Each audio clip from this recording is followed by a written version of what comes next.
Hoje nós vamos analisar um caso que, olha, desafia a lógica dos concursos públicos. É uma história sobre um resultado tão impressionante que levanta um monte de questões sobre justiça, sobre esforço e sobre o que é realmente possível. E os dados, no mínimo, vão deixar muita gente pensando. Ok, vamos direto ao ponto.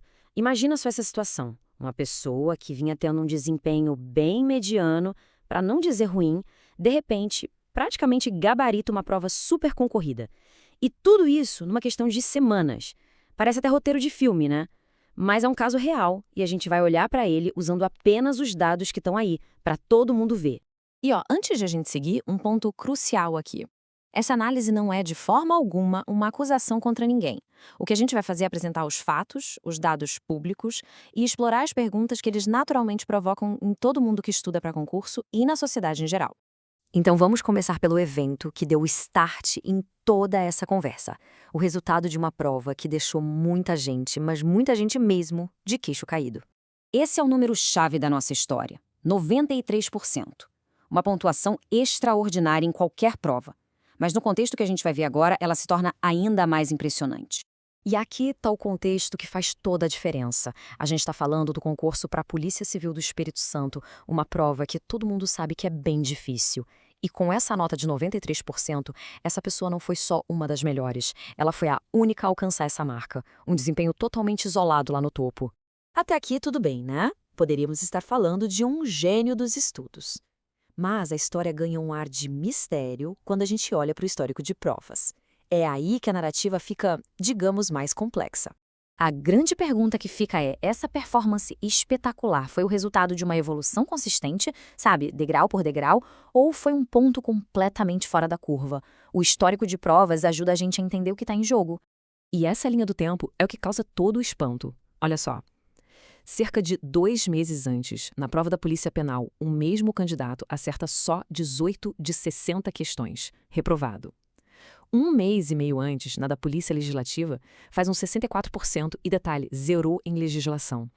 E só 12 dias antes desse resultado espetacular, ficou lá embaixo, na posição 6.900 na prova do IASES. E, de repente, um salto para 93%. Bom, com esses dados em mãos, o debate se abre naturalmente. E é aqui que a discussão sobre ética, sobre justiça nos concursos fica bem mais intensa. Então, basicamente, surgem duas interpretações principais. A primeira é a da dedicação sobre-humana. Talvez a pessoa tenha encontrado um método de estudo revolucionário, ou deu um gás final super focado, ou simplesmente teve aquele dia perfeito, sabe? Aquele dia em que tudo se alinha. É uma possibilidade. Por outro lado, tem a teoria de que algo não se encaixa. O salto de desempenho é tão gigantesco e em tão pouco tempo que, para muita gente, desafia a lógica de uma evolução normal de estudos. E aí, claro, surgem dúvidas sobre a integridade do processo. E o ponto crucial é exatamente este. Sem uma investigação formal, sem provas concretas, é impossível afirmar qualquer coisa com 100% de certeza. A gente fica no campo da especulação com base nos dados que são públicos, e é importante ter essa prudência. E esse caso individual nos convida a uma reflexão muito maior. Ele toca num ponto sensível para milhões de brasileiros, a confiança no sistema de concursos. Um sistema que foi desenhado para ser a forma mais justa de entrar num cargo público. Mas o que acontece quando o resultado parece tão, mas tão fora da curva que abala essa ideia? E é importante ressaltar, de novo, toda essa análise se baseia em informações que estão lá abertas. Qualquer pessoa pode ir no site da banca organizadora, a IBAD, e checar os resultados.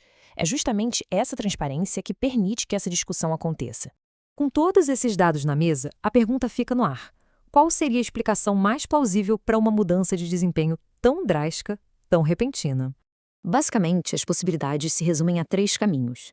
Seria um exemplo inspirador de foco, de superação, um caso a ser estudado, ou talvez um golpe de sorte estatisticamente improvável, mas que, vá lá, ainda é possível, ou seria um sinal de alerta, indicando que os mecanismos de fiscalização dos concursos talvez precisem ser mais robustos para garantir que a disputa seja justa para todos.